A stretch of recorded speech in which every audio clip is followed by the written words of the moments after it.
كاين ناس بزاف كيتسائلوا على هاد القضيه هذيك على المساله ديال العروق. الناس تيقولوا العروق ديالهم تبان وتيقول لك شنو هو المكمل اللي كيبين العروق. ما كاينش شي مكمل، حتى نرجعوا نهضروا في المكملات. ما كاينش شي مكمل تيبين العروق. العروق فين كاينين؟ العروق كاين ما بين اللحم والجلده. علاش ما تيبانوش العروق عند بزاف ديال الناس؟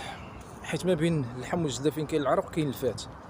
يعني انت عندك الجلده، عندك الجلده وعندك اللحم، بيناتهم كاين العروق.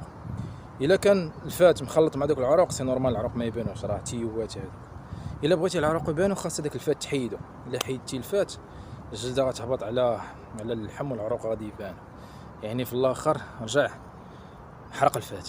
مشيت تقلب على شي مكمل اللي تينفخ العروق ولا تيبين العروق ولا داكشي راه تخرجوا على راسكم. راه المكملات الاساسيه اللي كتبقى مكملات راه باينه. كاين بروتين، كاين كرياتين، كاين ملتي فيتامين، اوميغا 3،